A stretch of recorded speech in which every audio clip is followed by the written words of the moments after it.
저기 이제 시작하겠습니다. 시간 맞춰서. 네, 지금부터 12.12 비상계엄 12.3 죄송합니다. 아이고 요즘 하도 날새기라면서 잠을 좀 충분히 못 자서 그런지 잠시 헛소리가 나왔습니다. 죄송합니다. 다시 하겠습니다. 12.3 비상계엄 군의 국회 침입 내란 행위 긴급 토론회를 시작하겠습니다. 오늘은 이 토론회는 더 좋은 미래가 긴급히 주최를 했습니다. 그리고 많은 그 의원님들께서 또는 이제 단체에서 관심을 가지고 함께 이야기를 해주셔서 오늘 이제 논의를 시작합니다. 먼저 간단히 국민의례 짧게 하고 넘어가겠습니다. 국회 대하여 경례. 바로 이하 국민의례는 생략하겠습니다. 지금 화면으로 나타나는 저기 동영상은 국회에서 각 정당에 제공한 동영상입니다. 그리고 실제 12월 3일 긴급히 군이 들어오고 나가는 과정들을 한 5분짜리 10분짜리로 만들어서 각 정당에 공유했습니다. 그걸 받아서 틀었는데 이게 CCTV이기 때문에 소리가 없습니다. 이 관련된 내용들은 많은 곳에서 나왔고 최근에 MBC PD수첩에서 나오고 있어서 이거 잠깐 짧게 한번 보고 바로 진행하겠습니다.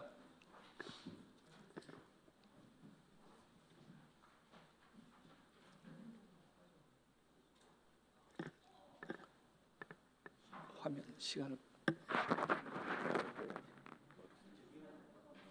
저쪽에. 예, 지금 잠시 좀 해설 좀 하겠습니다. 아까 이 나온 지금 현재 이 광경은 국회 본관 후면으로 들어갔다가 지금 밀려나는 그런 과정입니다. 그리고 국회 직원들이 후면에서 들어오는 것을 확인하고 막는 그런 과정입니다. 국회 각종 비품들 여기는 이제 본관 2층 정문의 상황입니다. 이 헬기 타고 내렸던 이제 이 특수부대 요원들이 앞으로 다시 와가지고 진입하려고 그러고 그 당시에 언론도 있고 보좌진들이 있어서 그걸 막고 밀고 당기는 그런 과정들입니다. 이건 지금 본관에 진입한 특수부대 요원들이고요. 그리고 진입하려고 그러는 과정에서의 이제 밀고 당기는 계속 그 장면들입니다. 한쪽으로 이제 진입하려는 것을 내부에서 지금 막고 있는 상황이고요. 지금 저희가 국민의힘 쪽 그 2층 본관 2층 국민의힘 쪽 그 건물 그 공간입니다. 거기를 특수부대가 유리창을 깨고 진입하는 장면입니다. 지금까지 계속 저 장면이 이 언론에서 회자되고 계속 재방송되고 있는 겁니다. 당시에 사복 그 방첩대 요원인가요? 와서 계속 여기 가이드를 했다는 이야기들이 좀 있습니다. 그리고 실제 적을 통해서 뚫고 들어왔고 그리고 그 안에서 이 특수부대 이 707 부대인가요? 계속 여기는 의장실 입구입니다. 빨간 카펫이 있는 것은 3층 의장실입니다. 그러니까 본회의장 바로 입구지 않습니까? 그 가기 전까지를 와서 어슬렁대거나 또는 실제 진입 시도를 했던 거 아닌가 이렇게 보고 있습니다. 그리고 나서 국회 직원들이 또는 보좌진들이 막았죠, 기물로. 그리고 나서 그 로텐도어를 지금 확보하는 그런 결과물들입니다.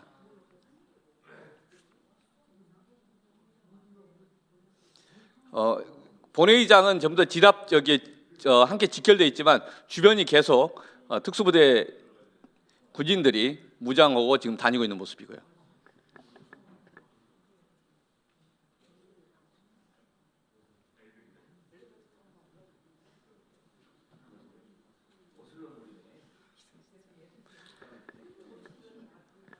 실제 본회의장에 진입하는 그 과정에 대한 부분은 있는데 나중에 그 국회에서 회의제 결의를 하고 나서 그리고 나서 조용히 철수하는 건데 이건 지금 본관에서 의원회관으로 가는 길목 지하 1층입니다.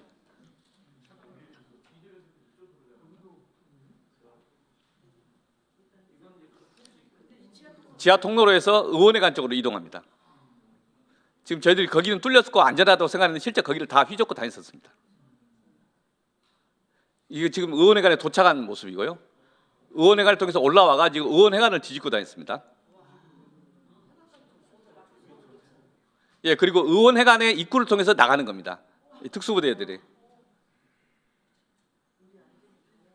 지금 의원회관 입구입니다. 지금 나가는 과정입니다.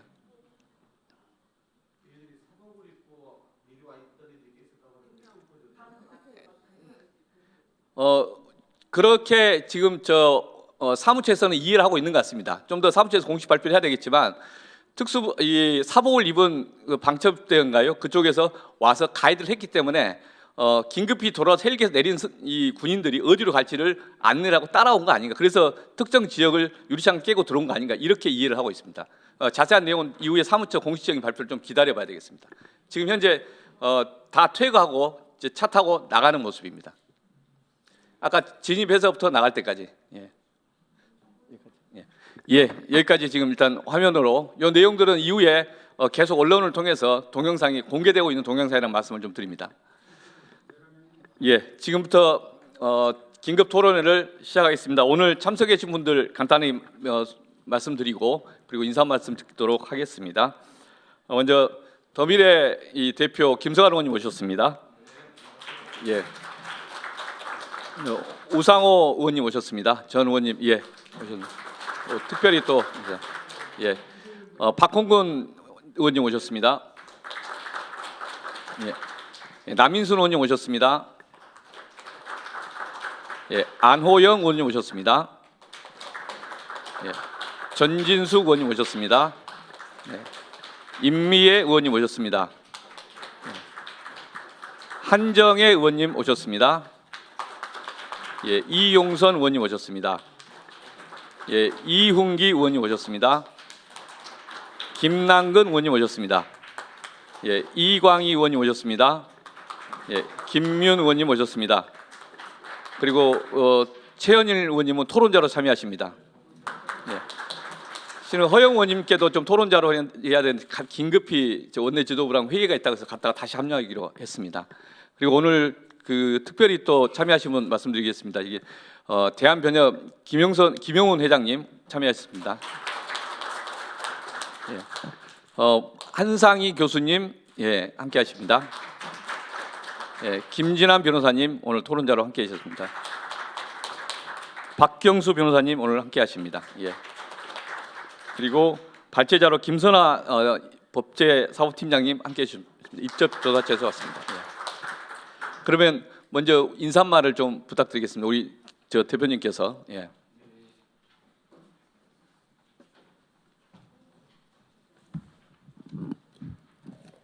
비상한 시기에 함께해 주신 의원님들 그리고 대한변협의 회장님 그 여러 전문가분들께 감사의 말씀 드립니다. 뭐 잘 아시겠습니다만 민주공화국의 운영의 핵심적인 원리는 이 삼권을 분립해서 상호 견제와 균형을 취할 수 있도록 해놓은 제도입니다.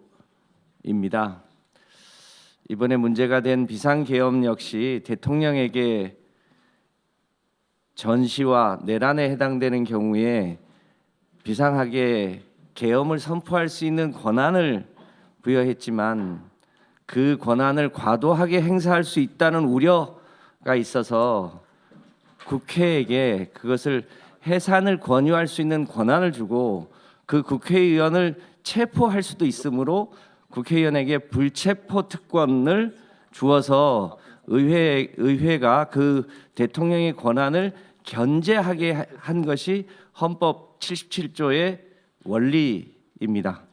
그런데 조금 전에 보셨던 것처럼 그 기능을 정직해 하기 위해서 포고령 1호에 국회의원의 정치 활동을 못하게 위법적 포고령을 만들었고 실제로 보여진 것처럼 계엄군에게 국회의원들을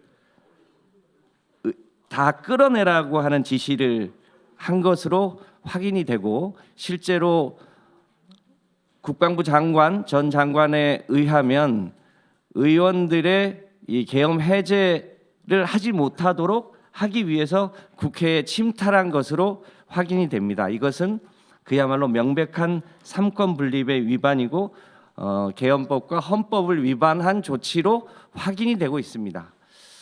이 문제가 결국은 12.12 쿠데타와 같이 내란죄에 해당되는 것이 이미 확인이 되고 있고 현재까지 확인된 것만 하더라도 12월 3일 날에 위헌적 계엄은 사실상 내란죄에 해당되는 것으로 보여집니다. 그 내란죄 규정을 저도 살펴봤더니 헌법에 설치된 국가기관의 기능 행사를 강압적으로 불가능하게 하는 경우에 내란죄에 해당되는데 지금이 대표적으로 그런 것으로 보여집니다. 오늘 이 긴급 토론회가 그 내용에 대해서 확인하고 대통령이 이 위법 불법의 계엄 행위를 한 것이 내란죄에 해당되는지 여부를 확인하는 그런 토론회가 되는 것 같습니다.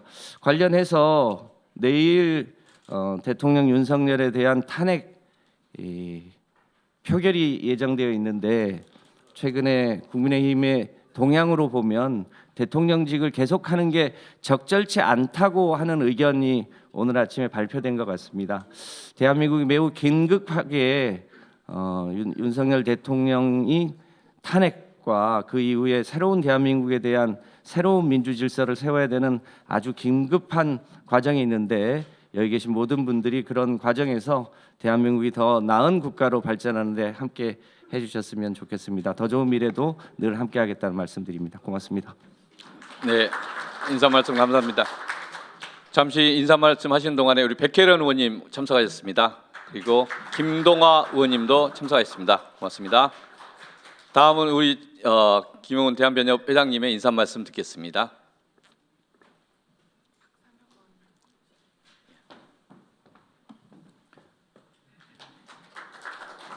예, 방금 소개받은 대한변호사협회 협회장 김영훈 변호사입니다.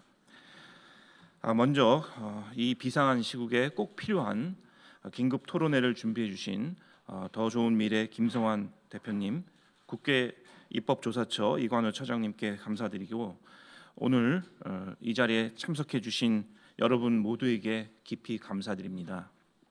윤석열 대통령은 지난 12월 3일 10시 23분경 국회의 탄핵 남발, 예산안 일방 삭감 등을 헌법 질서를 짓밟고 내란을 획책하는 반국가 행위로 규정하면서 헌정 질서를 지킬 목적이라는 명목하에 비상계엄을 선포하였고 이어서 계엄사령부는 국회를 포함한 일체의 정치 활동을 금한다는 내용이 포함된 포고령을 발표하고 곧바로 경찰 병력으로 국회 출입을 봉쇄하였습니다. 대한변호사협회는 곧바로 대응책을 준비하여 군 특수부대 병력이 국회로 진입하던 당일 자정 무렵에 윤석열 대통령은 자유민주주의와 헌정 질서를 파괴하는 위헌적인 비상계엄을 즉시 해제하라는 성명을 발표하였습니다. 이는 국회가 제적 과반수의 찬성으로 계엄 해제를 요구할 수 있는 가능성이 불분명한 그 당시에는 오히려 비관적인 상태였기 때문에 위헌적인 비상계엄 선포에 대해서 국민의 저항권 행사가 가능함을 밝히고 이를 막기 위한 물리적인 강제력을 행사할 가능성이 있는 군경의 행위가 불법임을 명시함으로써 이를 제어하고 국민의 기본권을 보호하기 위한 불가피한 조처였습니다. 국민들의 일치 단결한 강력한 지지 아래 국회가 기능을 되찾아 비상계엄 해제 결의를 하고 이를 대통령이 수행하여 계엄을 해제한 점은 그나마 다행입니다. 그러나 그것으로 위법한 위헌적인 비상계엄 선포 행위에 대한 책임이 면제되는 것은 아니기 때문에 우리는 현 대통령이 임기를 다하는 것이 사실상 불가능한 상황이라는 점을 직시해야만 합니다. 또한 대통령 및 비상계엄 관련 주무장관들에 대하여 내란죄 등 여러 가지 범죄 행위에 대한 고발 내지는 혐의 인정 가능성에 대한 논란들이 이어지고 있는 가운데 내란죄 인정 여부는 최종적으로 법원의 판단에 따라야 하겠지만 대통령이라도 수사 대상이 될 수밖에 없는 죄명이고 특히 군을 동원하여 국회에 총기를 들고 유리창을 깨고 난입하도록 한 행위에 대해서는 내란죄의 성립 가능성을 완전히 부인할 수는 없기 때문에 또한 다시는 어떤 자라도 이와 같은 시도를 꿈도 꿀 수 없도록 확실하게 인식시키기 위해서라도 이를 철저히 수사할 필요성이 인정된다 할 것입니다. 그리고 그 수사 주체에 대해서도 논란이 빨리 정리될 필요가 있습니다. 다만 여러 가지 거론되는 불법 행위에 대한 수사 내지는 처벌은 법적으로 불가피한 측면이 있지만 또한 정치적인 측면이 강한 부분이고 최종적으로 국민들이 납득할 수 있는 방향으로 진행이 되어야 하기 때문에 철저한 수사를 진행하는 한편 정치권은 그에 대한 논란에만 지나치게 매몰되지 말고 사회 안정 그리고 새로운 정부 구성 등의 논의에 더욱 집중해야 할 때가 아닌가 싶습니다. 따라서 대한변협은 국회에 대하여 국가의 주권자인 국민을 위해서 대승적인 논의를 진행해 달라고 당부드립니다. 향후 현 정부의 평화로운 퇴진과 새로운 정부 구성 일정까지도 국민적인 합의가 시급하게 이루어져야 할 것입니다. 대통령과 현 내각에서도 국민의 의사에 합치하는 새로운 정부 출범을 위한 일정 협의에 진지하게 임해 주시기를 당부드리는 바입니다. 마지막으로 대한변협은 헌법 수호와 국민의 기본권 보호의 책임을 진 유일한 법정 변호사 단체로서 그 소임을 다하겠다는 사명의식을 밝힙니다. 대한변협은 앞으로 합헌적인 절차에 따라서 국민에 의한 새로운 정부가 구성되는 그날까지 과도기에서의 혼란을 방지하고 국민의 기본권을 보호하는 감시자로서의 역할을 자임하고 최선의 노력을 다할 것을 약속드립니다. 감사합니다. 네, 고맙습니다. 저희 그 본격 토론하기 전에 함께 앞에 나오셨고 사진 한번 촬영하고 그 다음 단계로 바로 가겠습니다. 이 우리 오늘 참여하신 분들 함께 박상혁 의원님도 오늘 또 함께하셨습니다. 예.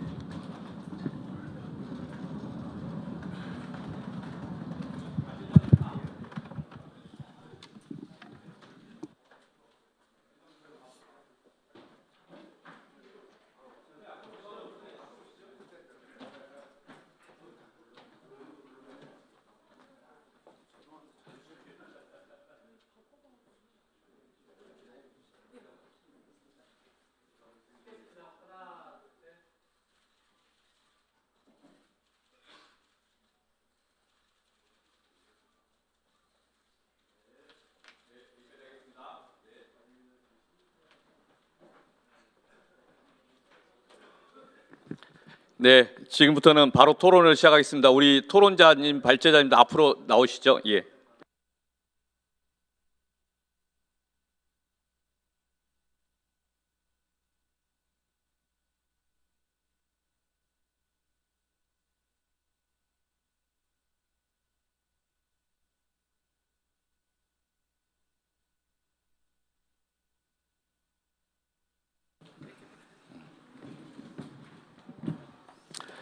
예. 오늘 이 토론회는 이 행사 시작부터 끝까지 지금 국회에서 녹화를 하고 있습니다. 지금 보시면은 촬영되고 있어서 서로가 이 말씀하신 내용들을 함께 공유하고 또 언론과 국민들에게 함께 공유하겠다라는 말씀 좀 드립니다. 오늘 논의와 관련해서 순서대로 말씀드리는데 일단 입법조사처에 김선아 팀장의 발제가 있고 그리고 먼저 최현일 의원님이 행안위 의원으로서 어제 하루 종일 이 논쟁했던 게 있어서 그걸 좀 간단히 말씀드리고 허영 의원님이 지금 잠시 이 원내 행사가 있어 가셨다 오시면 오시는 대로 국방위에서 어제 논의했던 것 중에 특이사항이 있으면 말씀을 좀 해주시기로 했습니다. 그리고 한상희 교수님, 박경수 변호사님, 김진아 변호사님 순서대로 쭉 말씀을 좀 드리겠습니다. 저희 오늘 토론을 하시는 분들 중에서 김선아 입법처장님은 입조처에서 이걸 미리 검토를 하고 의장님에게 보고했던 내용이 있는 겁니다. 그 내용이 우리 발제자로 되어 있고요. 한상희 교수님 아시다시피 참여연대 대표이시기도 하고 헌법 전문 교수이십니다. 건국대 법학전문대 원장님이셨고 박경수 변호사님은 군에서 군 법무에 정통하신 분입니다. 이 문재인 정부 시절에 국방부에서 법무관리관을 하셨습니다. 그래서 개헌법 관련해서는 전문적으로 대한민국 그 누구보다 잘 아시기 때문에 말씀을 해주실 것 같고요. 김진환 변호사님은 헌법재판소에서 헌법재판 연구 10여 년 이상 근무하신 경력이 있습니다. 그리고 헌법에 대한 탁월한 경험들이 있으셔서 그래서 모셨다는 말씀드립니다. 저희 간단한 거 한번 잠깐 모두로 말씀드리고 넘어가겠습니다. 이게 리얼미터에서 긴급 여론조사를 했습니다. 어제 발표된 건데 탄핵에 찬성하느냐 마느냐에 대해서 탄핵 찬성이 73.6%, 반대가 24%인데 이 사태가 내란죄냐에 대해서 질문을 했는데 해당되지 않다라는 게 24.9%였습니다. 탄핵 반대보다 0.9% 많았습니다. 이건 인식의 여러 가지 이 상황에 대한 인식이 국민들에게 충분히 공유되지 않고 있다 이런 문제식을 갖게 됩니다. 내란죄에 해당된다는 게 69.5%, 탄핵 찬성이 73.6%였습니다. 이런 차이가 있다, 인식의 차이가. 두 번째는 경고성 경험했다라고 하는 헛소리들이 난무하고 있습니다. 대통령인지 대통령실 관계자인지 하면서 보도가 됐었고, 그래서 이런 것들에 대해서 심지어는 백풀 나왔는가요? 국회 출입을 자유롭게 했다라고 하는 가짜 뉴스도 나오고, 계엄 해제를 요구하니까 적법하게 철수했다. 그래서 계엄권을 적법하게 행사한 거 아니냐 이런 주장도 있고요. 어제 국회에서 이상민 장관인가요? 이게 고도의 정치행위 운운하고 있고, 그리고 국회를 해산하려고 했으면 더 많은 인력을 투입했지 이걸 해산할 생각이 없었기 때문에 그 정도 투입하겠다라는 그런 궤변도 있고, 12월 3일 이 비상계엄 사태가 유연 위법한 건 맞는데 글쎄 이걸 내란죄라고 이야기하는 게 맞냐? 이런 질문을 던지는 입장도 있습니다. 그래서 이 사실에 대해서 서로가 다시 한번 재확인하고 또 법적 성격을 명확히 좀 함께 공유할 필요가 있다. 그래서 전문가 분들을 모시고 이렇게 긴급 토론을 하게 되었습니다.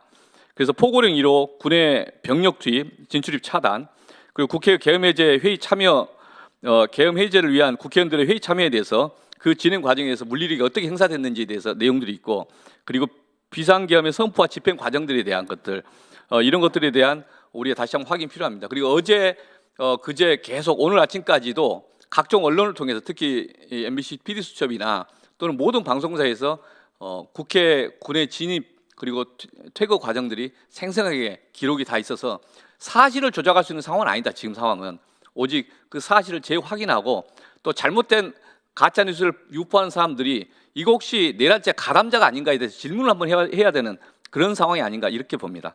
그래서 논의를 한다는 말씀을 드립니다. 또 하나가 있습니다. 제가 이 자료로서 한번 말씀드릴 게 있는데, 오늘은 이걸 제가 PDF 하려고 해서 공유하겠지만 언론에 기자들도 계실 텐데 한번 보시죠.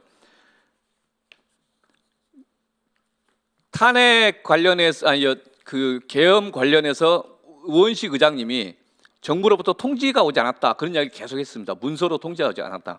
그래서 이게 왜 그런 것인가에 대해서 전문가들 사이에 논쟁이 있었습니다. 그 논쟁 자료를 제가 찾아봤습니다.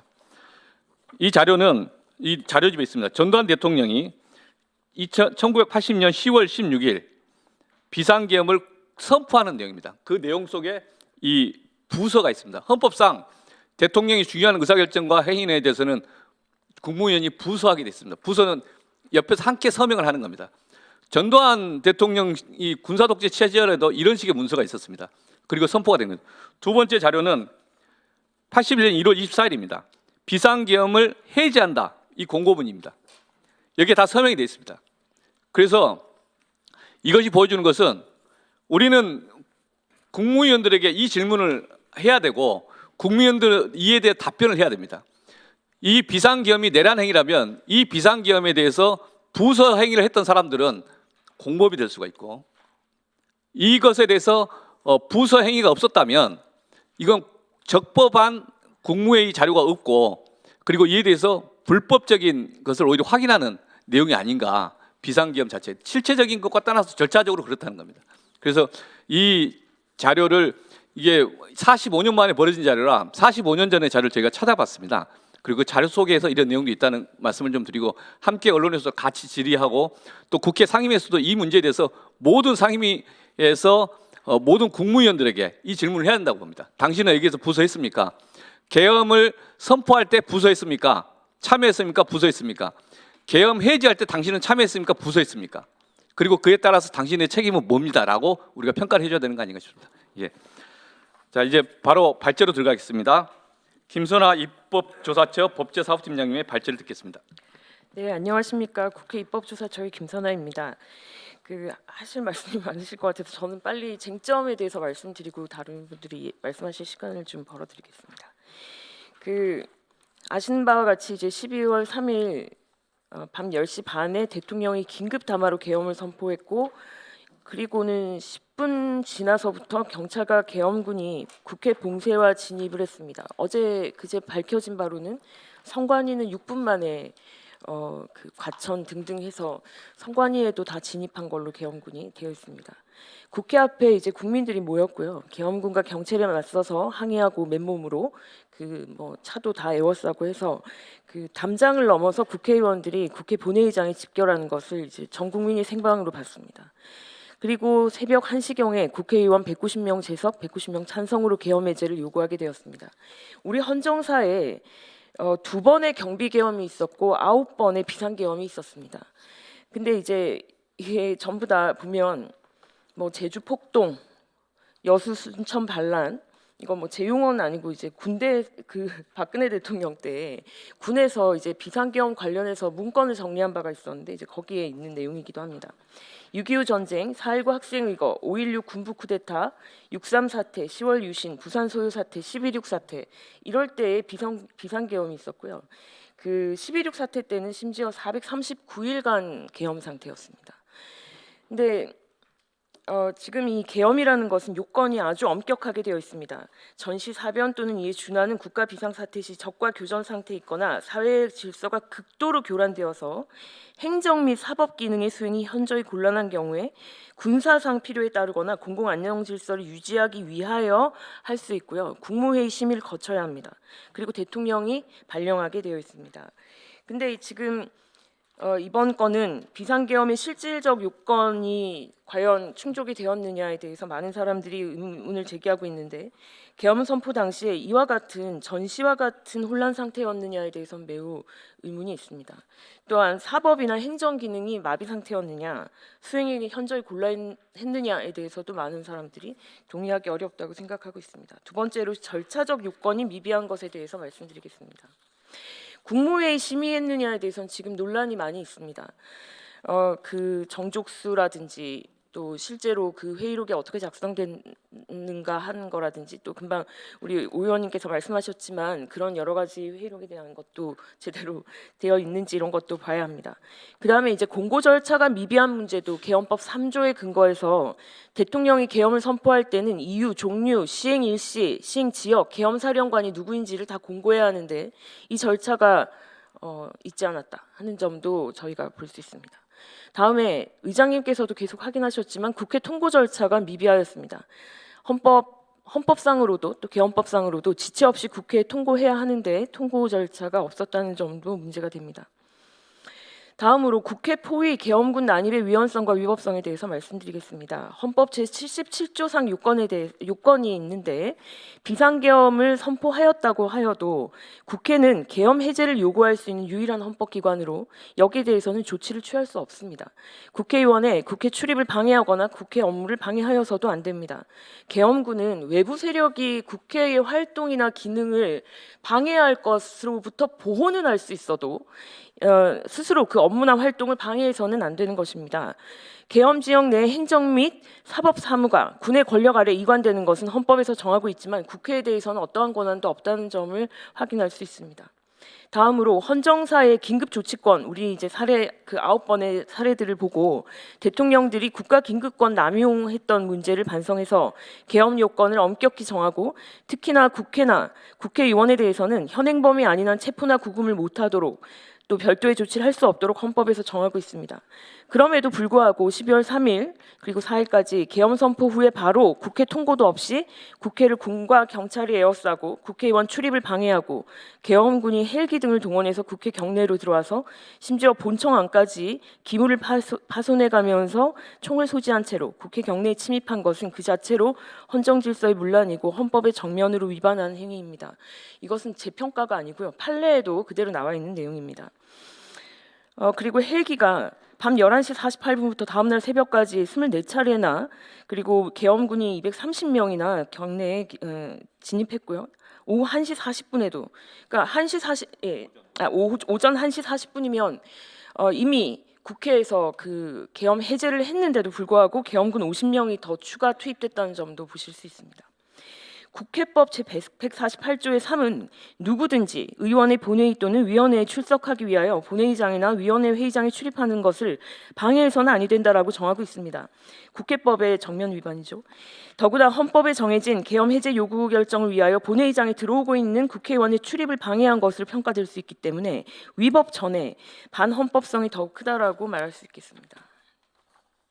다음으로 계엄 포고령의 위헌성 쟁점에 대해서 말씀드리겠습니다. 포고령에서는 국회와 지방의회, 정당 활동과 정치적 결사, 집회, 시위 등의 일체 활동, 정치 활동을 금한다라고 해서 헌법상 계엄 상황에서 규제할 수 없는 이런 상황들을 금지하고 있고 그 자체로 헌법의 위반입니다. 다음에 질서 유지를 위한 최소한의 병력 사용이어야 함에도 불구하고 그 5호에서 전공의 등의 복귀와 미복귀 시 처단한다라는 식의 규정을 한 것은 사회 질서의 극도의 혼란 회복과도 맥락이 없고 국민의 기본권에 대한 과도한 제한이 됩니다. 네 번째로 비상계엄권의 위헌적 위법적 행사에 대한 형사 책임이 어떻게 될 것인가에 대해서 말씀드리겠습니다. 국가 긴급권은 그 자체로 매우 엄중한 국가 강제력의 동원입니다. 긴급한 상황을 극복하기 위한 수단입니다. 이를 남용할 경우에는 경찰력 또는 병력을 동원해서 헌정 질서를 문란하게 한 것이 됩니다. 대통령 스스로 그 협박 지금 정치적인 어떤 그 교착 상태를 풀려고 한 것처럼 얘기하는데 그것은 엄격하게 계엄 요건이 아니라고 하겠습니다. 그래서 엄격하게 정해진 계엄 선포 요건을 갖추지 못한 계엄 선포 행위와 그와 함께 헌법기관인 국회 기능을 마비시킨 것은 국헌문란에 의한 내란죄에 해당하게 된다는 것은 많은 법조인들이 지적하는 바와 같습니다. 5.18 재판 내란죄 판례를 보시면 이제 대법원에서 97년 4월 17일 선고한 사건인데요. 전직 대통령 전두환 노태우 씨의 계엄 선포 행위 등에 대해서 내란죄 유죄를 확정한 대법원 판결문에서는 국회의사당의 점거와 폐쇄 등 일련의 강압 행위로 헌법기관인 국회의원의 권능 행사를 사실상 불가능하게 한 것이므로 국헌문란에 해당하며 국헌을 문란하게 할 목적으로 폭동한 경우에 목적 달성 여부와 무관하게 내란죄 구성 요건을 완전히 충족한다라고 판단한 바가 있습니다. 이에 따르면 계엄군의 국내 경내 진입과 경찰의 국회의원 출입 제지는 내란죄에 해당할 수 있다고 보겠습니다. 헌법은 대통령에게 형사불소추 특권을 부여하지만 내란죄와 외환죄의 경우에는 적용되지 않으므로 내란죄의 경우에는 바로 기소가 가능합니다. 또한 계엄 선포를 건의한 자, 공모한 자, 대통령의 명으로 국회의원의 회의장 출입을 방해하는 등 국회 기능을 불능하게 했거나 또는 하려고 한 자는 모두 내란죄의 공범이 됩니다. 그리고 내란죄는 기수, 미수, 예비, 음모까지 모두 처벌하는 형사벌입니다. 그리고 군인이든 누구든 공무원들은 위법한 명령을 거부할 수 있습니다.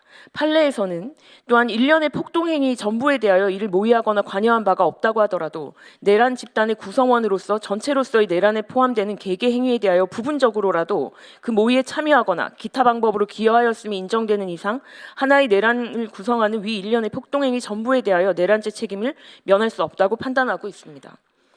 그리고 내란죄의 구성 요건인 폭동의 내용으로서 폭행과 협박은 일체의 유형력 행사나 외포심을 생기게 하는 해악의 고지를 의미하는 최광의의 폭행 협박을 말하는 것입니다. 이를 준비하거나 보조하는 행위를 전체적으로 파악한 개념이고 그 정도가 한 지방의 평온을 해할 정도의 위력이 있음을 요한다라는 것이 대법원 판례입니다. 그 외에도 기타 참고할 수 있는 판례는 국가 보위에 관한 특별조치법 제9조에 대한 위헌 제청 사건들이 있었는데 여기에 보면 헌법이 인정하지 아니하는 초헌법적 국가긴급권을 대통령에게 부여했던 법률이어서 이것은 모두 위헌이다라고 판단한 바가 있습니다. 그리고 쟁점으로서 또 현행 계엄법의 문제점이 좀 있는데요. 이제 개선했으면 또는 개정했으면 하는 상황입니다. 계엄법에 비상계엄 시에도 국회 기능과 국회의원 활동을 방해할 수 없으며 계엄군은 국회의원의 활동을 보호하고 국회 기능을 수호하여야 한다라는 내용을 확인하는 차원에서라도 명시해야 할 필요가 있겠습니다. 지금 보니까 당연히 알 거라고 생각하는 것들을 군인도 몰랐다, 경찰에서도 몰랐다 이런 식으로 얘기하고 있기 때문에 이것은 명시하는 것이 필요하다고 생각됩니다. 또한 이를 위반할 경우에 내란죄에 준하여 처벌한다는 규정도 필요하다고 생각이 됩니다. 다음으로 헌법에서는 국회가 계엄 해제를 요구하면 지체 없이 해제해야 한다라고 되어 있는데 막상 계엄법을 보면 이 경우에도 국무회의 심의 절차를 거쳐라라고 되어 있습니다. 많은 국민들이 그날 밤에 잠을 못 잔 이유가 지체 없이 해제할 줄 알았는데 국무회의를 심의를 기다린다고 대통령이 하면서 새벽까지 그래서 모든 국민들이 잠을 못 자고 설쳤던 것이죠. 그래서 이미 국회 판단으로 해제 요구가 있으면 국무회의 심의 없이 바로 해제한다는 정도의 내용이 개헌법에 들어가야 된다고 생각이 됩니다. 다음으로 마지막으로 쟁점으로서는 국회 보위 능력 강화할 과제가 있다고 생각이 됩니다. 국회의원의 활동을 보호해야 할 국회 경호기관의 경우에 이번 사태에서 저희가 매우 놀란 것이 국회의장이 아니라 경찰청 지휘를 받는다고 해서 오히려 국회의원의 활동을 방해한 것이 문제가 되었습니다. 국회 내 경호기구 등을 국회 자체에서 설치해서 이런 예상하기 힘든 사태가 발생했을 때에도 국회 스스로 국회 기능과 국회의원 활동을 보장할 수 있는 일정한 보위 능력을 갖춰야 할 것으로 보입니다. 예, 이상입니다. 네, 고맙습니다. 현재 나와 있는 다양한 쟁점들에 대해서 특히 법리적으로 기존 판례에 기초한 입장들을 좀 충분히 소개해 주신 것 같습니다. 다음으로 최현일 우리 국회의원님의 말씀을 먼저 좀 듣겠습니다. 그 이유는 어제 행안위에서 직접 논의한 게 있어서 그 이야기들 중에서 함께 이 토론장에서 같이 공유할 부분이 있지 않을까 싶어서 좀 따로 부탁을 좀 드렸습니다. 우리 최현일 의원님 말씀 부탁드리겠습니다. 예, 따로 자료집은 없습니다. 그런데 이제 함께 말씀을 좀 들어보시죠. 예, 국회 행안위는 아마 의원님 분들이나 여기 계신 분 다 아시겠지만 행안부, 경찰청, 선관위 그를 그리고 소방청, 경찰청을 주관하는 상임입니다. 그래서 어제 이제 행안부 장관은 이미 언론에서 많이 나와서 아시겠지만 행안부 장관은 일관되게 내란죄가 아니다. 그리고 강변을 했고요. 또 하나가 이제 통치행위다. 사법심사 대상이니까 지켜봐야 된다는 그런 강변을 했습니다. 그런데 그 잘못된 게 뭐냐면 위헌적인 통치 행위라는 거죠. 왜 그러냐면 헌법 77조 법원과 그 법원이나 이런 행정 부서에 대해서는 권한에 대해서는 조치를 할 수 있지만 국회에 할 수 있다는 규정은 없습니다. 그리고 계엄 해제권이 있다는 것은 결국은 국회 정상적인 기능을 헌법상 보장하는데 그거를 위헌적으로 원천적으로 부정하는 침탈하는 이게 통칭이라 한다 해도 그래서 근원적으로 잘못됐고요. 그래서 행안부 장관은 이제 또 뭘 또 크게 잘못했냐면 국무회의를 주재하는 주무부서장입니다. 그런데 그때 보면 국무회의가 원천적으로 잘못됐습니다. 시작부터 그거를 주관한 것도 대통령실에서 주관했고요. 누가 참석했는지도 아직도 모릅니다. 그리고 그거를 소위 이제 사초라 그러죠. 이제 의정관이 있습니다. 의정관이 참석을 안 했습니다. 국방부에서 지금 했다는 거 아닌데 아직도 지금 자료를 지금 행안부로 전달이 안 됐다고 합니다. 그리고 일부 언론에서는 비밀 분류로 할 거다. 기록이 누락되거나 왜곡될 가능성이 높습니다. 아까 이제 얘기가 나왔듯이 오기영 의원님 말씀하셨듯이 그 부서 과연 국무위원들이 그날 부서를 했는지 어제 그런 내용은 지적이 안 됐습니다. 그런데 그날 찬성한 명백히 이제 반대한 의원들은 반대한 위원은 2명이라고 하는데 그것도 행안부 장관의 얘기고요. 행안부 장관은 우려를 표명했다는 식으로 향후의 법적인 심판에 대한 그런 대비를 한다는 느낌을 받았고요. 그래서 지금 이게 구체적으로 말씀을 드리면 국무회의 심의 결국은 비상계엄을 하려면 국무회의 심의를 통해서 비상계엄 선포가 적법해야 되고 또 거기서 계엄사령관을 임명합니다. 그런데 국무회의 심의를 할 때 정적수 11명을 채웠는지 아직도 확인되지 않고 있습니다. 언론에는 됐다고 하지만 그거는 그쪽 사람들 얘기고요. 특히 이제 법무부 장관이나 산자부 장관, 중기부 장관은 확인이 안 됩니다. 그래서 지금까지 최종 확인되는 거는 7명에서 9명 정도라고 하는데 이것도 나중에 확인이 필요할 거고요. 특히 아까 얘기했듯이 의정관은 국무회의 참석이 안 한 케이스가 거의 없다고 합니다. 그래서 그게 국무회의 기록을 남지 않았을 경우에는 기록물법 위반이 되고요. 아까 얘기했듯이 국방부에서 불법적으로 또 이런 국무회의를 이런 주도를 했다는 겁니다. 가장 심각한 거는 계엄사령관 임명을 국무회의 통해서 안 했다는 겁니다. 제가 어제 이제 질의를 했는데 국무회의에서 이제 계엄사령관을 임명하려면 계엄법 5조 계엄사령관은 현역 장성급 장교 중에서 국방부 장관이 추천한 사람을 국무회의 심의를 거쳐 대통령이 임명한다 하는데 제가 어제 질의를 했습니다. 그랬더니 그런 내용 없었다. 다시 한번 질문했습니다. 따로 안 한 것 같다. 결국은 세 번의 국무회의를 했는데 첫 번째 계엄 선포, 두 번째 계엄 해제, 세 번째는 총리 주재를 했습니다.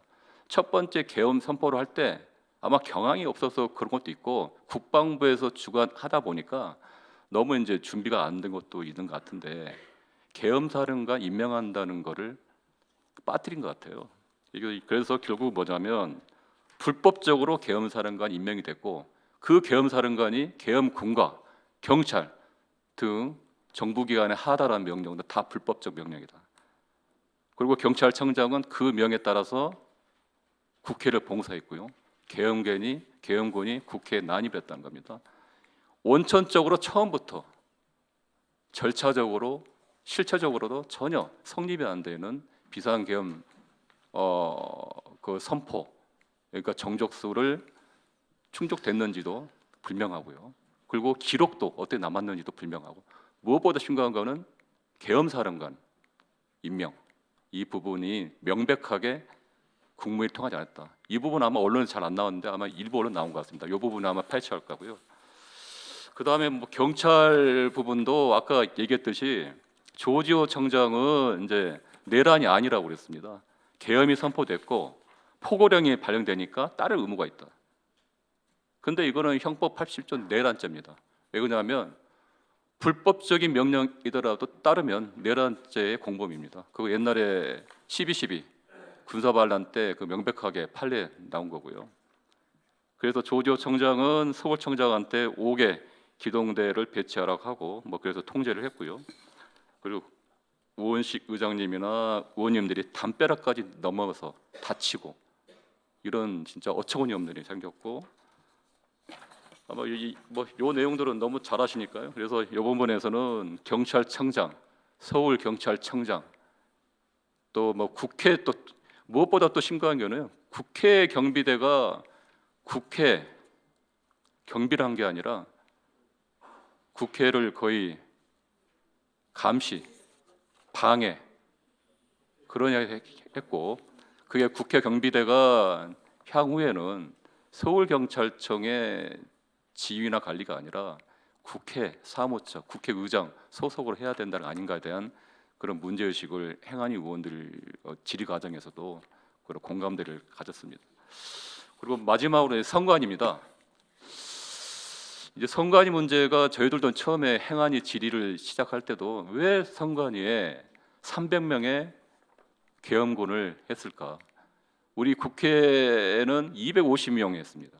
300명. 결국 이제 일부 언론에 나왔고 했던데 결국은 윤석열 대통령의 그 지난 총선에 부정선거라는 유튜브를 통한 그런 확신 그것이 결국 이제 실행된 거 아닌가 생각하고요. 과거에 보면 이준석 그 페이스북에 보면 윤 대통령과 처음 만난 날 제가 검찰에 있을 때 인천지검 애들 보내가지고 선관위를 싹 털려고 했는데 못하고 나왔다고 윤 대통령이 그런 언급을 했답니다. 그런 인식이 있다는 거죠. 이게 강합니다. 그리고 정광훈 목사가 뭐 최근에 뭐 주진우 기자 인터뷰 때 부정선거 밝히기에 계엄의 목적은 선관위 써박대기다. 그래서 이제 어제 같은 경우를 보니까 이제 뭐 김용빈 사무총장은 반출된 물품은 없다. 전산 로그 기록도 확인했다라고 하고 다시 한번 확인해보겠다 했고 오늘 아침에 긴급 선관위 위원장 주재로 회의를 하는 것 같습니다. 거기서 아마 내용이 아마 일부 나올 것 같습니다. 그래서 또 추가적으로 계엄법상 계엄군이 헌법기관이 중앙선관위에 대한 지휘감독 권한이 없습니다. 계엄법 8조에 계엄 지역의 행정기관 및 사법기관입니다. 선관위 얘기는 없습니다. 그래서 불법적인 행태를 침탈을 한 겁니다. 예, 그리고 뭐 일단 국군 방첩사령부가 또한 이번 사령부 선관위 투입했다는 걸 또 했다는 것도 뭐 언론에 나온 것 같고요. 하여튼 뭐 이 정도가 이제 행안위에서 이제 어제 뭐 중요한 내용을 확인했고, 특히 이제 내란 어제 나온 이제 행안부 장관이나 경찰청장, 서울청장 등이 내란죄 공범들입니다. 그리고 지금 아까 얘기했듯이 뭐 국방부 장관은 사의를 표명했고, 그 외 방첩사령관, 뭐 기타 주요 계엄을 핵책했던 이 공범들이 아직도 현직을 유지하고 있다는 것은 상당히 심각한 문제라 생각합니다. 그래서 오늘 이제 이재명 당대표께서 이제 기자회견을 하셨고, 또 한동훈 대표도 그 부분에 대해서는 이제 저희와 함께 갈 것 생각하고요. 아마 이번 일단 이런 내란, 이런 내란, 이런 행위, 그리고 이런 반헌법적인 이런 헌정 질서 파괴가 더 이상 없도록 저희 국회 차원에서 철저하게 응징을 해야 할 것 같습니다. 이상입니다. 네, 최현일 국회의원님 고맙습니다. 허영 의원님이 오시면 추가적으로 또 말씀 좀 듣겠습니다. 국방 이야기는. 그럼 다음 한상희 교수님의 이 토론을 듣겠습니다. 네, 한상입니다. 참 있을 수 없는 일이 일어났습니다. 몇 년 전에 미얀마에서 군부 통치가 이루어졌을 때 우리 사회 시민 사회는 미얀마 시민들을 지원하는 모든 노력을 다했습니다. 근데 어쩌다가 우리가 국제 사회의 걱정 대상이 되었는지 지금 국제 인권 단체, 시민 단체들에서 뭐 여러 경로를 통해서 지지한다, 지원한다, 힘내라라는 소리가 들어오고 있습니다. 참 고마운 일입니다만은 어떤 의미에서는 정말 창피해서 얼굴을 들지 못하는 그런 상황이 되기도 했습니다. 다 이야기가 나왔던 것이고 뭐 계엄이 적법하지 못하다, 뭐 더 이상 논란의 여지가 없는 것이죠. 뭐 그래서 간단하게 몇 가지만 좀 보완한다는 의미에서 토론문을 작성해봤습니다. 워낙 급하게 쓰다 보니까 제대로 적혀 있는지도 모르겠습니다. 기본적으로 대통령은 계엄 선포를 하면서 몇 가지 이유를 들었습니다. 이제 헌법상에 또는 계엄법상의 계엄 요건이 충족되었는지 아닌지를 자체하더라도 대통령이 제시한 계엄 선포의 이유조차도 말이 안 되는 그런 구성을 가지고 있습니다. 첫 번째가 종북이라든지 반국가 세력들을 척결하겠다. 그런데 이 종북이나 반국가 세력이라는 용어는 대한민국의 역대 역사상 공식적으로 그 개념 규정이 된 적이 없습니다. 이번에 최초로 대통령의 입을 통해서, 대통령의 담화를 통해서 이것이 그러니까 국가 언어로 만들어진 거죠. 문제는 그 종북이나 반국가 세력이라는 말의 의미, 거기에 어떤 세력들, 어떤 구성원들이 들어가 있는지에 대해서는 특정되어 있지 않습니다. 고도로 추상화되어 있는, 한마디로 허사죠. 기만 떠다니고 있고 그러니까 내용은 전혀 없는 그런 것이 되어 있습니다. 실체가 없는 것을 대상으로 해서 계엄을 선포한다. 이제 이러다 보니까 실체가 없기 때문에 그 반대편에 있는 사회 질서의 극도로 교란된 상태라는 것도 존재할 수가 없습니다. 유령이 대한민국의 사회 질서를 그렇게 교란시켰는지는 모르겠습니다만은 기본적으로 사회 질서 교란은 대통령의 바로 이 말에서조차 존재하지 않는 것이 되어버립니다. 또 대통령이 감사원장 검사 탄핵 소추 추진하고 예산 깎았다. 예산 깎은 게 아마 대통령실 항공비 깎은 거죠. 그게 좀 안타까웠던 모양이긴 합니다만은 기본적으로 이런 것들은 그러니까 지금 안의 상태에 있는 것이고 대통령 계엄 선포하는 시기를 중심으로 할 때요. 얼마든지 다른 과정을 통해서 처리할 수 있는 그런 문제입니다. 한마디로 자신의 정치 능력이나 또는 지도력의 부재라는 것을 스스로 자백한 그 발언이라고 하지 않을 수가 없습니다. 그 밑에 이제 결론적으로 이야기했던 게 뭐냐면은 우리 국회는 범죄자 집단 소굴이 되었고 입법 독재를 통해서 국가의 사법 행정 시스템을 마비시키고 자유민주주의 체제 전복을 기도하고 있다라고 이야기를 합니다. 국회가 범죄자 집단입니다. 그래서 국회를 해체하기 위해서 국회라는 헌법기관의 권능 행사를 불가능하게 하기 위해서 계엄이라는 강압적인 수단을 동원한 것입니다. 문자 그대로 그 계엄 선포 이후에서 담화문에 나온 이후에서조차 이것은 계엄 선포가 아니라 내란이라는 것을 자인하고 있는 것입니다. 아주 이 이야기가 왜 문제인가는요. 4일날 뭐 당정 뭐 한동훈 국힘 그 대표를 비롯해서 몇 명을 만나면서 한 이야기가 종북 좌파를 잡기 위해서 국가 권력을 동원하겠다라는 이야기가 주축이었습니다. 계엄이 해제되고 난 뒤에도요. 이제 그 이야기는 21페이지 제가 방금 말씀드린 국회는 범죄자 집단 소굴이었고 자유민주주의 체제를 전복을 기도하고 있다는 말과 일맥상통합니다. 무슨 이야기냐면은 대통령은 계엄을 집행하는 과정에서 계엄군을 국회에 진입시킨 것이 아니라 국회를 폐지시키기 위해서 국회의 기능을 중지시키기 위해서 계엄이라는 수단을 선택했고 계엄군을 파견한 것입니다. 다른 말씀으로 바꿔서 드리자면은 내란 상태는 지금 종료되지 않았습니다. 계엄은 내란의 실행을 위한 하나의 수단이었고요. 대통령의 본래의 의도는 모든 국가 권력을 동원해서 국회라는 헌법기관의 기능을 정지시키는 것.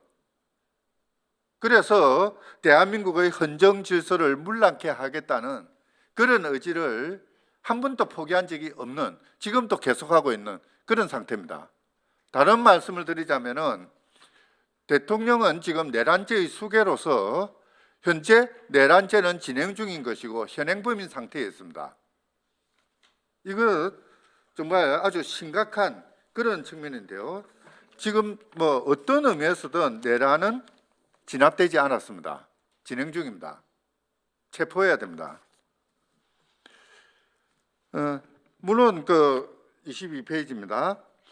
이 뭐 계엄이 계엄 요건을 충족했느냐 안 했느냐 뭐 앞으로도 논란이 있을 것 같습니다만은 사실 우리 대법원은 비겁하게도 계엄의 실제적인 요건 충족 여부는 사법부가 판단할 사안이 아니다, 통치행위다라고 이야기를 합니다. 그런데 이런 식으로 누가 보더라도 말도 안 되는 그런 요건을 들었을 때는 이것은 사법자제의 대상이 되는 것이 아니라 사법부가 적극적으로 판단해야 되는 중대하고도 명백한 그러한 하자라고 봐야 됩니다. 반드시 나중에라도 법원은 이 부분에 대해서 발뺌할 것이 아니라 적극적이고 명시적으로 계엄 요건을 충족하지 못한 불법한 계엄이었다라는 것을 판단해야 될 것입니다. 조금 전에 몇 가지 이야기가 나왔었는데요. 절차적인 형식적인 부분도 마찬가지로 충족이 되지 못하고 있습니다. 사실 국무회의가 제대로 성립되었느냐 이것도 지금 모르겠습니다. 국무회의가 왜 국방부 주관으로 이루어졌는지 또 조사를 해봐야 되겠습니다만은 지금 국방부에서 국무회의록의 작성 과정이 어떻게 왜곡되고 있는지도 지금 모르는 그런 상태일 것입니다.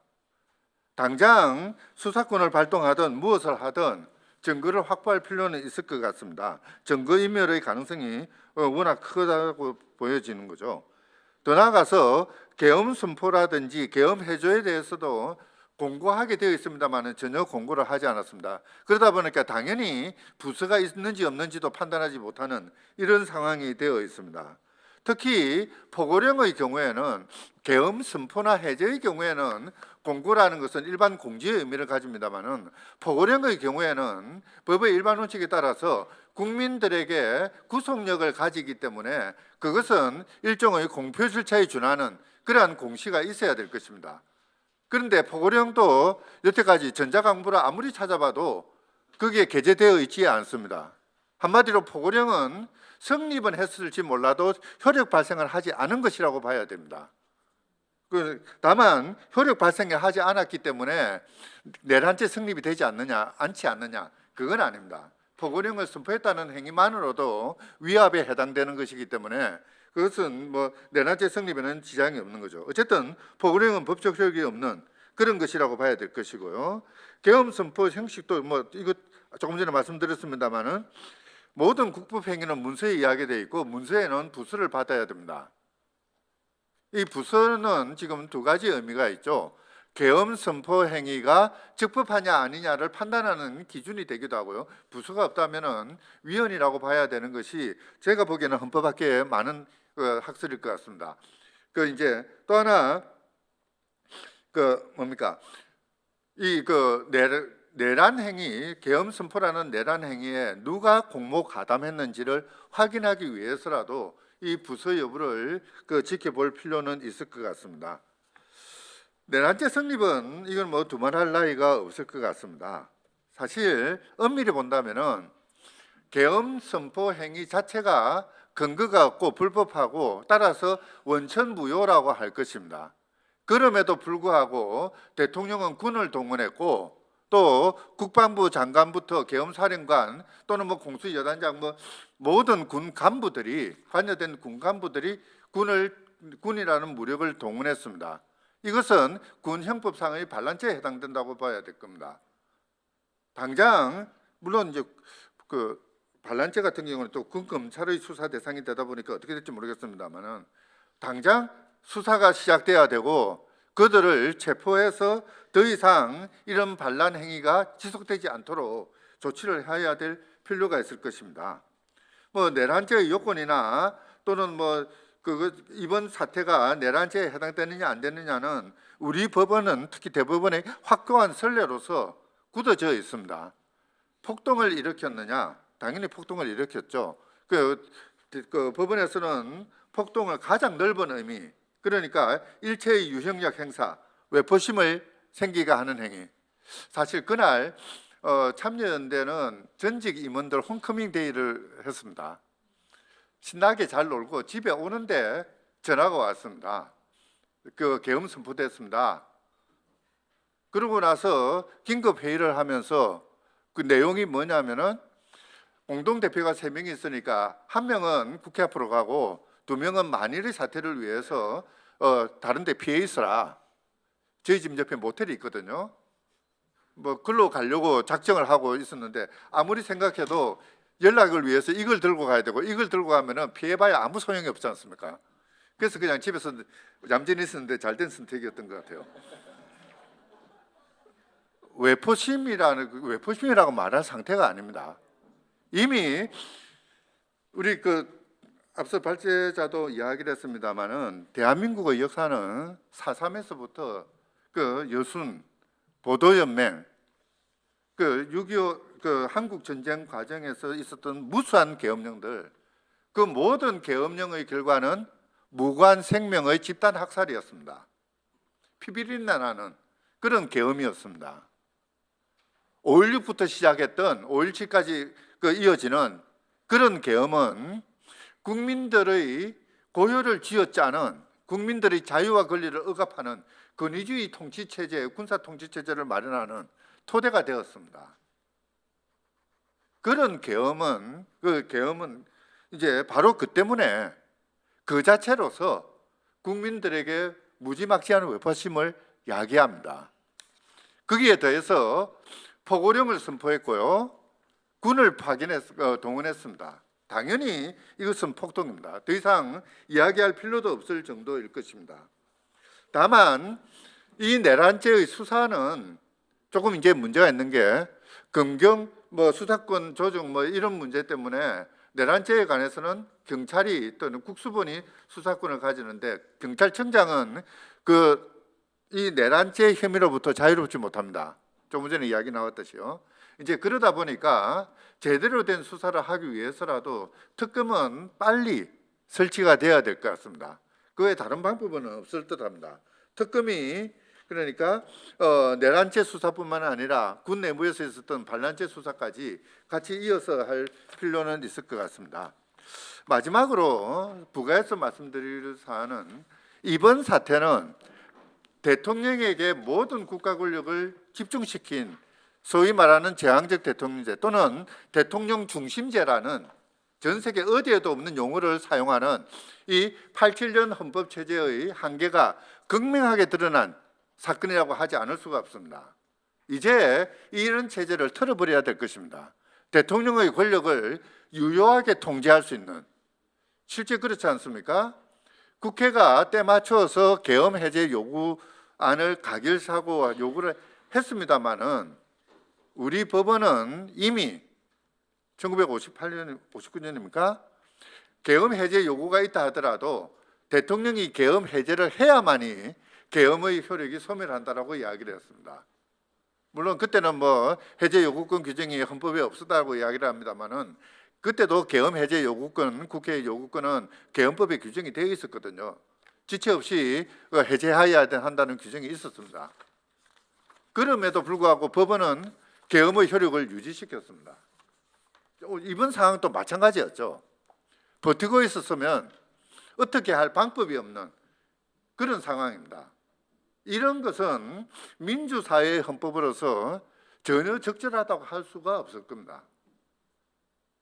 국가 권력을 절대 권력으로 만드는 헌법은 더 이상 존재 이유가 없는 것이고 그 신뢰가 지금 드러난 것입니다. 조속히 헌법을 바꾸든 헌법 체제를 바꾸든 대통령의 권력을 제대로 통제할 수 있는 그런 체제를 마련할 필요가 있을 겁니다. 이상입니다. 네, 감사합니다. 한상희 교수님 말씀 중에 갑자기 귀가 번쩍 드는 게 내란 행위는 지금도 계속되고 있다.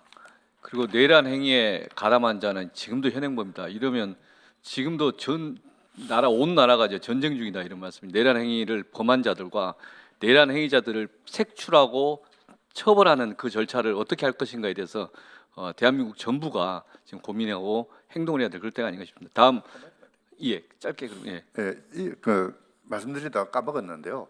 내란은 지금 지속 중이기 때문에 이 내란에 대해서 지금 현행법상 국회가 할 수 있는 가장 원초적인 잠정 조치는 탄핵 소추입니다. 권한을 일단 박탈하는 배제하는 그런 건데요. 바로 그 점에서 탄핵 소추를 반대하고 나선 집단적으로 반대하고 나서는 것은 내란을 방조하거나 내란에 가담한 것이라고 해도 과언이 아닙니다. 예.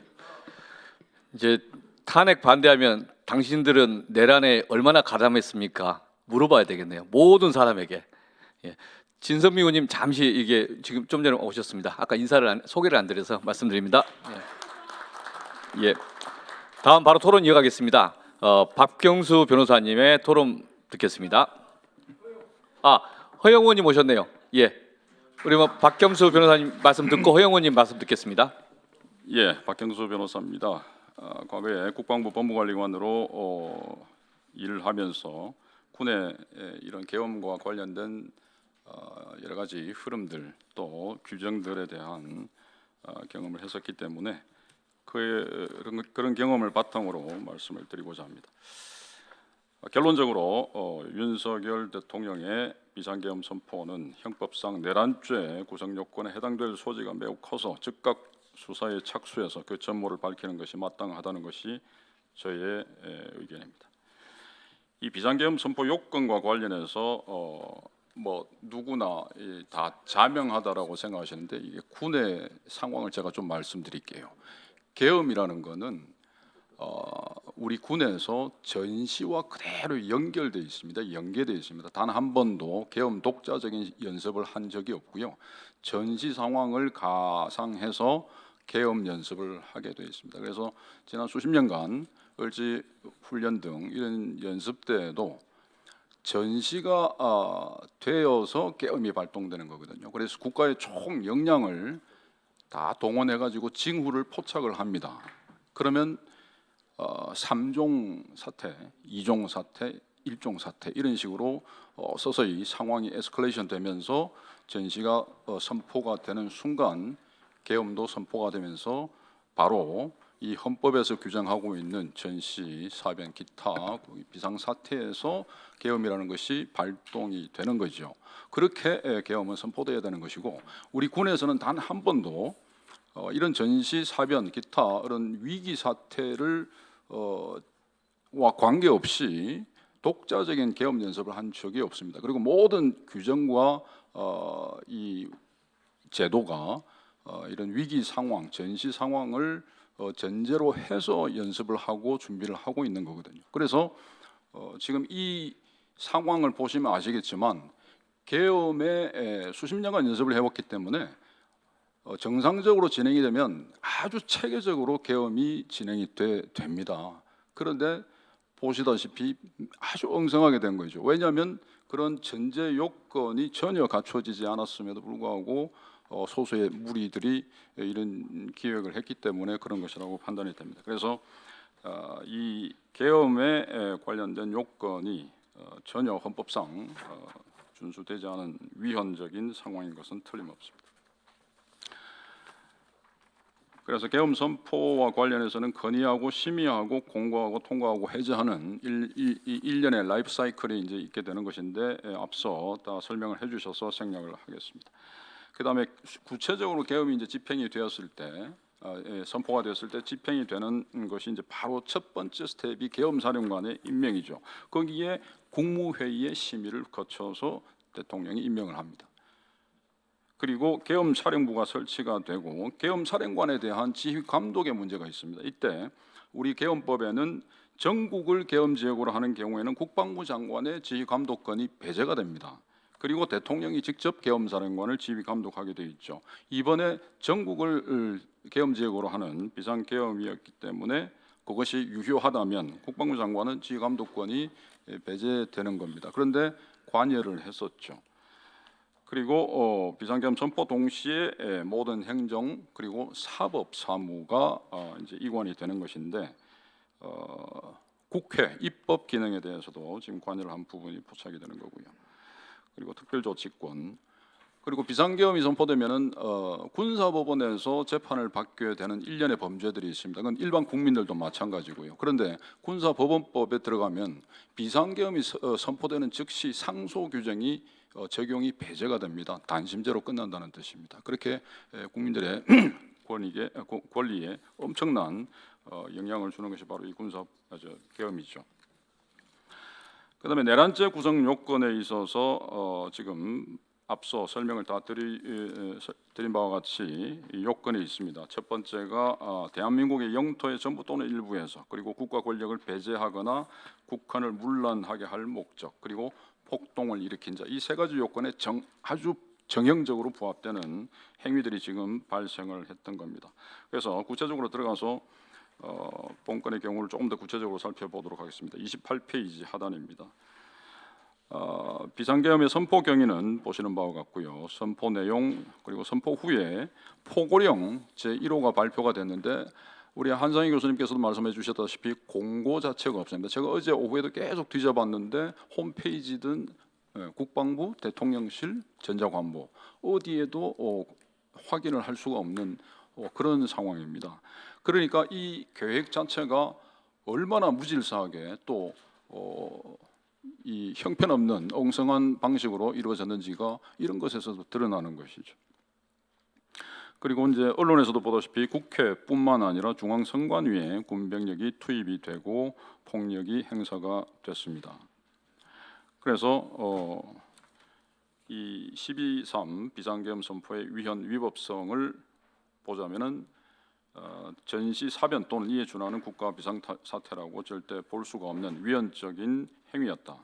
그리고 30페이지입니다. 계엄 선포 건의 절차에서 한덕수 총리를 거치지 않고 건의했거나 그랬을 가능성이 농후해서 위법 상황. 공고 의무도 지금 말씀하신 바와 같이 시행 일시 지역 사령관이 공고되지 않은 위법한 상황입니다. 그 다음에 통고 의무도 이행하지 않았던 위법 사항이고요. 해제 의무에 대해서도 대통령이 상당 기간 이를 지체를 하는 부적절한 상황이 발생을 했습니다. 그리고 계엄사령관 임명 절차도 국무회의 심의를 거치지 않아서 위법한 상황입니다. 그다음에 계엄 업무 시행 권한에서 아까 말씀드린 대로 국방부 장관은 지휘 감독 권한이 없습니다. 전국을 계엄 지역으로 했기 때문에. 그럼에도 불구하고 비상계엄 선포 직후에 계엄 사령관을 지휘 감독권을 행사한 흔적이 지금 보이고 있습니다. 그리고 특별조치권의 행사가 계엄사령관이 특별조치권을 행사할 수 있는데 그것은 바로 영장제도, 언론출판 집회 결사의 자유, 그리고 정부와 법원의 권한에 한해서 특별조치를 할 수 있는데 포고령 1호를 통해서 입법부의 권한 및 활동 일체를 금지했다는 것이 보입니다. 그리고 선관위에도 난입을 했었죠. 그래서 결론적으로 이번 12.3 비상계엄 선포 및 1년의 후속 조치의 내란죄 해당 여부에 대해서는 대한민국 영토의 전부 또는 일부에서 국가 권력을 배제하거나 국헌을 문란하게 할 목적으로 폭동을 일으킨 자에 해당될 소지가 매우 크다고 사료가 됩니다. 헌법제 그 중간에 보시면 중앙선거관리위원회 무기를 소지한 군병력을 투입을 해서 그 사무를 방해를 한 것으로 지금 보이는데 이건 역시 국가 권력을 배제하거나 국헌을 문란하게 할 목적으로 지는 것으로 볼 소지가 매우 크다고 보겠습니다. 또한 어제 저녁 보도에 의하면 김용현 장관이 국회 비상계엄 해제 요구를 저지하기 위해서 또 부정선거 여부를 수사하기 위해서 이렇게 군병력을 투입했다고 진술을 지금 한 것으로 보도가 됐는데 이거는 내란죄의 고의를 보여주는 것이라고 판단이 됩니다. 대법원 판례 사례 지금 32페이지를 보겠습니다. 대법원 판례 사례 특이한 게 있어서 한번 좀 말씀을 드리고자 하는데 과거 1997년에 전원합의체 판결로 선고된 우리 이키하는 비상계엄 확대 조치, 전두환의 비상계엄 확대 조치에 관해서 판례가 이렇게 논리를 잡고 있습니다. 무슨 말이냐면은 비상계엄 전국 확대 조치로 인해서 국민들이 협박을 당했고 또 그 당시에 이제 그 국무장관 민간인인 국방장관을 배제하는 효과가 있었는데 그런 것들이 이 비상계엄 확대 조치가 법령에 따라서 어쩔 수 없이 당연한 결과라고 하더라도 그럼에도 불구하고 그것은 국민들에 대한 협박이다라고 대법원이 판단을 했다라는 겁니다. 이번 비상계엄 역시도 마찬가지인 거죠. 비상계엄이라는 이 전대미문에 국민의 자유와 권리에 엄청난 제한을 가하는 이 비상계엄을 선포하는 행위가 헌법상 또는 법령상 절차가 뭔가 갖추어진 것처럼 보인다 하더라도 또 그것에 따라서 법적인 효과가 발생하는 것처럼 보인다 하더라도 그것이 이 국민에 대한 협박으로 볼 여지도 있다 하는 것이 대법원의 그 당시의 판단이었는데 이번 12.3 비상계엄 선포에 대해서도 우리가 한번 준용을 할 수 있는 시사점이 있지 않을까 하는 생각이 듭니다. 마지막입니다. 내란죄라는 것은 군사적으로 보면은 바로 반란죄입니다. 민간인들이 이 내란에 관여할 수도 있겠죠. 그러나 군인들이 볼 때 작당을 해서 병기를 휴대하고 이런 일련의 행위를 하는 것은 바로 반란죄가 되는 거거든요. 그래서 내란죄의 앞뒷면과 같은 것이 반란죄입니다. 그래서 이번에 그 계엄을 아까 말씀드린 대로 군인들은 수십 년 동안 징후에 따라서 3종, 2종, 1종 이렇게 에스컬레이션 되는 단계로 뭔가 계엄이 시행된다는 걸 익히 알고 있는 사람들입니다. 그런 사람들이 어느 날 갑자기 계엄이야, 너 계엄 사령관 해, 뭐 이런 식으로 통보를 받았을 때 이거는 바로 즉각적으로 반란이구나 하는 것을 인식을 했을 가능성이 굉장히 큰 거죠. 그래서 우리 하상희 교수님도 말씀하셨습니다마는 내란죄와 반란죄의 경합범의 성격을 가지고 있는 것이 아닌가 하는 생각이 듭니다. 그래서 뭐 그럼에도 불구하고 군에 대한 수사는 또 아주 특수한 면이 있기 때문에 이 일반 수사와 군에 대한 수사를 분리하고 합동 수사의 형태로 진행을 하는 것이 좋지 않겠는가 하는 생각이 듭니다. 우리 군에서는 1979년, 80년에 계엄을 거치면서 수십 년 동안에 계엄 훈련을 해왔거든요. 근데 그 계엄 훈련을 할 때 이런 불법적인 계엄을 전제로 우리 50만 군인들에게 군대에게 계엄을 한다 이런 것은 전혀 없었습니다. 그래서 그런 교육의 어떤 효과인지는 모르겠습니다만 근본에도 계엄에 투입된 병력들이 자기들이 생각하고 있는 계엄과 전혀 다르구나 하는 생각을 했을 거라고 봅니다. 정말 감사한 일이죠. 그래서 향후에 계엄법에 근데 이 계엄법에 내란죄, 반란죄 수단으로 악용될 수 있는 제도적 장치 악용되도록 허용하는 뭔가 구멍이 좀 있습니다. 그래서 지난번 2018년도 계엄령 문건 사태에서도 여러분 읽히 아시다시피 그 플랜을 그대로 따라가면은 계엄이 시행될 수밖에 없는데 법이 전혀 여기에 뭔가 수정을 하거나 개정을 하거나 하는 그 노력이 없었습니다. 이번에 반드시 그 계엄법을 수정을 좀 하고 해서 군에서 관리하고 있는 이 계엄법에 따른 계엄 업무 시행 계획이라고 있습니다. 대통령령으로 만드는 건데요. 그런 것들이 같이 연동해서 다 바뀌어져야 이런 일이 다시 발생하지 않습니다. 그래서 반란의 소지를 없앨 수 있는 제도적 장치도 이번에 반드시 이 손을 좀 봐야겠다 하는 것이 제 생각이었습니다. 예, 네. 뭐 이상입니다. 예. 예.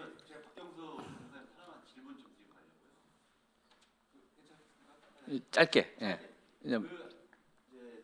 국방부 장관은 배제가 되도록 되어 있지 않습니까? 그렇습니다. 그런데 이번에 보면 계엄사령관이었던 그 육참 총장이 국방부 장관한테 확인을 했고 대통령으로부터 위임을 받았다 이렇게 이게 허영 의원님도 말씀하시겠지만 의원님들은 지금 의총 가셔야 돼 가시고요. 저희는 토론 좀 마무리하고 정리하겠습니다. 지금 국방위에서 했던 이야기 중에 이게 언론에 보도된 것도 있고 또 이제 약간 요약적으로 나와서 되게 이제 이 상황을 좀 이해하는데 필요한 말씀도 좀 있었습니다. 지금 그러면 이어서 계속 하겠습니다. 김진환 변호사님의 말씀 좀 듣겠습니다. 토론입니다. 네, 김진환입니다. 워낙 상황이 급박하게 돌아가니까 이렇게 의원님들께서 많이 떠나셔야 돼서 좀 아쉽긴 합니다. 앞서 발제자와 토론자분들 의견에 전적으로 다 동의하고요. 저는 중복되지 않는 선에서 간단하게 말씀드리겠습니다. 헌법재판소에 근무했었고 헌법재판소에서 이제 연수 기회에 미국 로스쿨에서 연수를 받았던 적이 있었는데 한번 헌법 시간에 석학으로 유명한 헌법 교수님과 수업 시간에 이제 논쟁을 했던 적이 있었는데 그 내용이 바로 국가 긴급권에 관한 사항이었습니다. 헌법 교수님은 국가 헌법에 비상계엄과 같은 조항을 두는 것은 독재를 부르는 조항으로서 위험한 조항이니 이런 조항은 없는 것이 마땅하다. 남미의 대부분의 국가들이 그러한 조항을 갖고 있고 과거 독일도 마찬가지였고 그런 것들이 결국은 독재를 부른 것이었고 헌법에 그런 근거를 둠으로써 권력을 갖고 있는 사람들이 그 권한을 행사해서 결국 독재를 부른다. 저는 그때 당시에 이제 저의 생각은 그거는 국가가 안정적인 미국과 같은 나라에선 가능한 이야기지만 우리나라와 같이 항상 안보 불안에 있는 나라에선 가능하지 않은 논리다라고 생각을 해서 질문을 하면서 이런 이야기를 했습니다.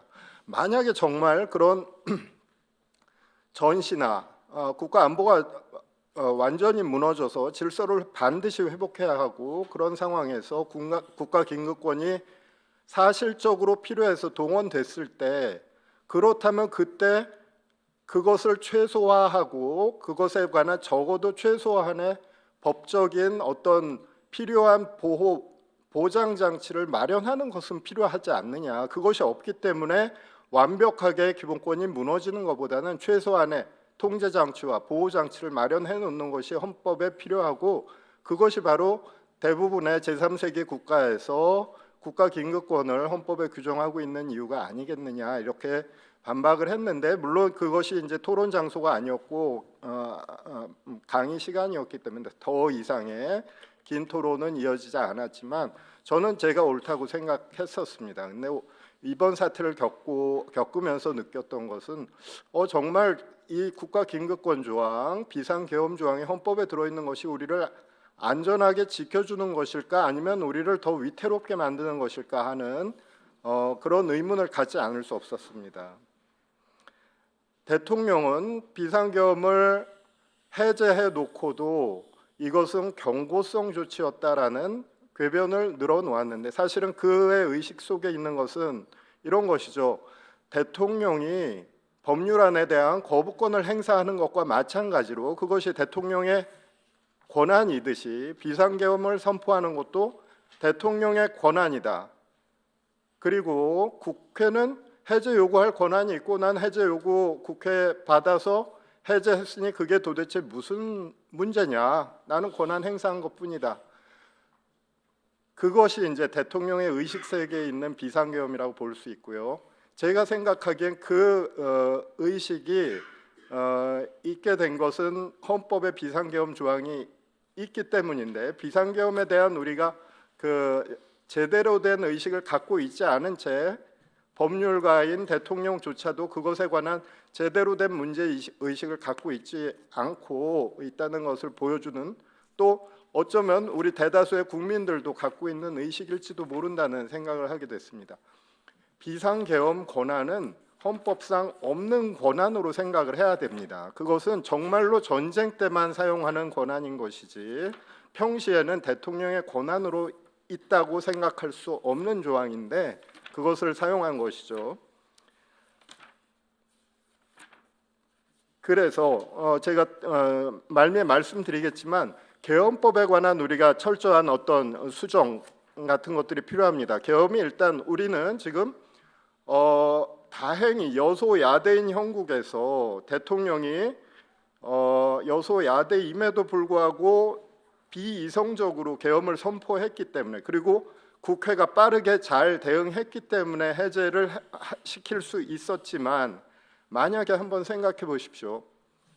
여소야대가 아니고 여대 야소인 형국이고 대통령의 뜻에 대다수의 의원들이 동조하고 있는 상황이고 약간의 빌미가 될 수 있는 소요 사태가 있었다고 한번 생각해 보시죠.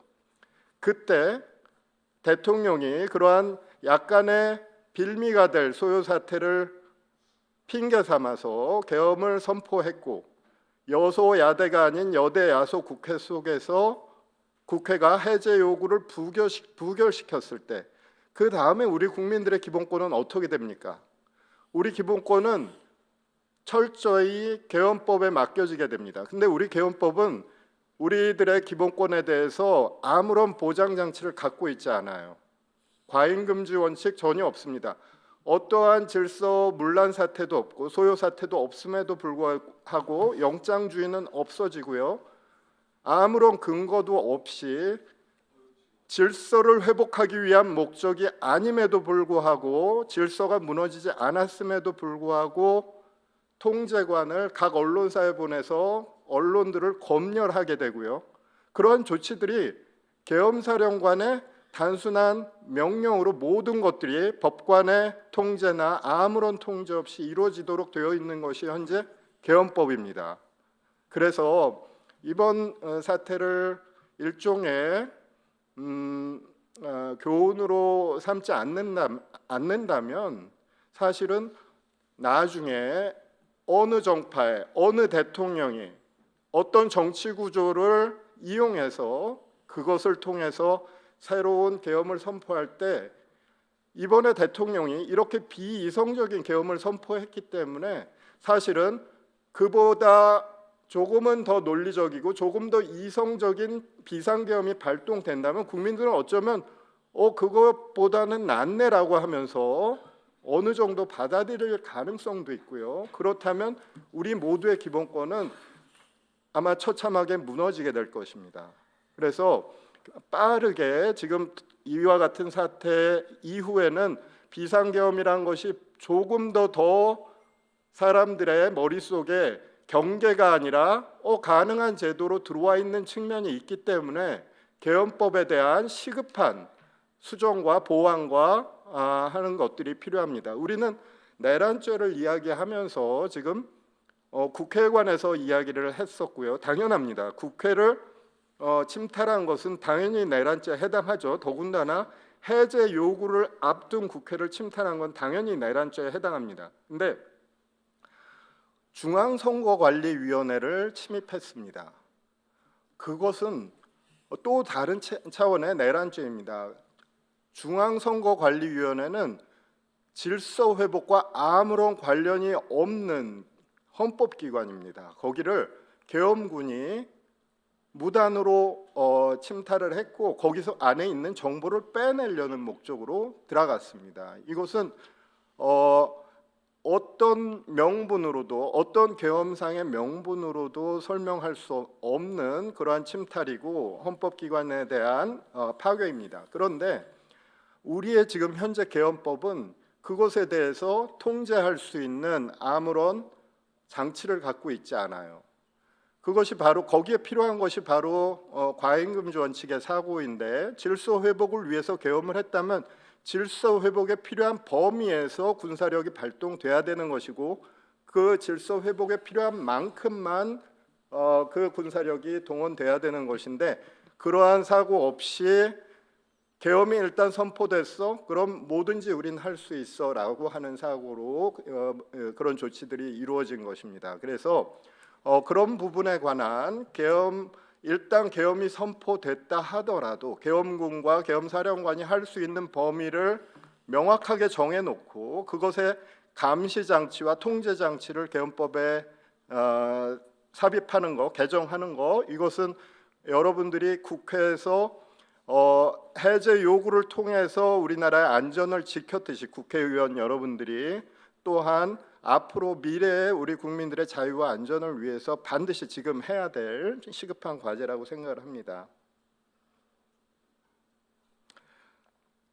우리가 내란죄를 처벌하는 우리가 오늘의 주제는 내란행위 긴급 토론회인데요. 내란죄를 처벌하는 이유는 물론 나쁜 놈들을 처벌해야 된다라는 것 맞습니다.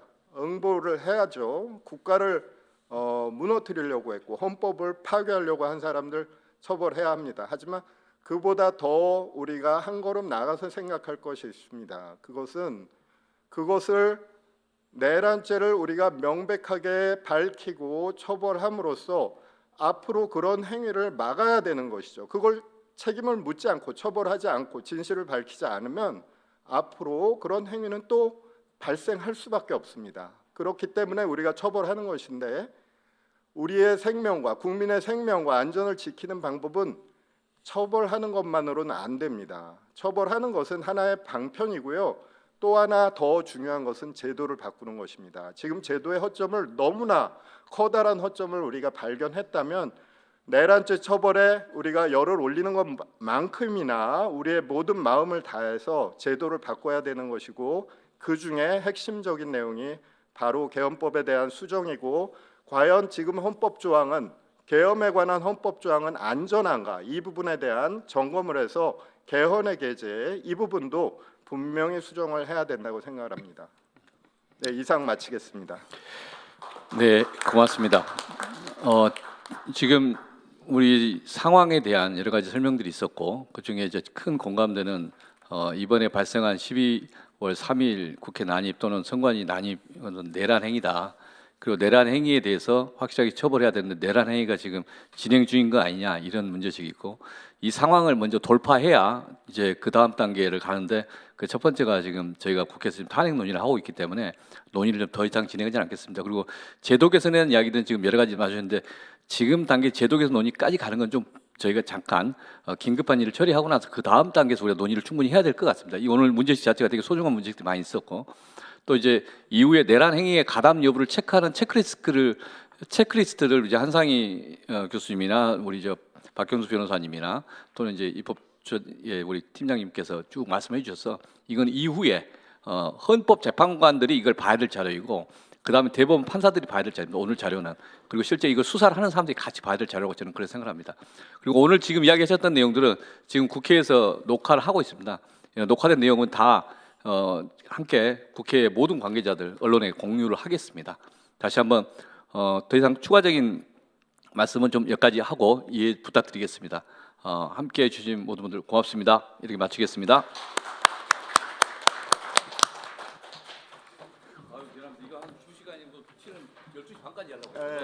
뭐 아쉽지만 어쩔 수 없죠. 그러니까. 세상에 점심을 뺏길 뻔했다. 아니 진짜 그렇게 할 노력이 지름장 많이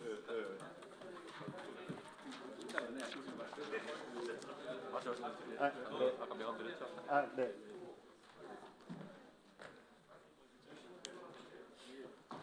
수고 많으셨습니다. 아닙니다. 너무 좋은 말씀이셔가지고. 아이, 별 말씀이요. 통화도 많이 된 것 같아요. 교수님 발표 너무 잘 들었습니다. 네. 공부하려고 왔습니다. 공부요? 네. 학생이세요? 아니요, 기자예요. 아, 네네네네. 선생님인데 아시아 경제. 예, 반갑습니다. 실명하고 쓰세요. 아, 있죠. 아, 네. 예.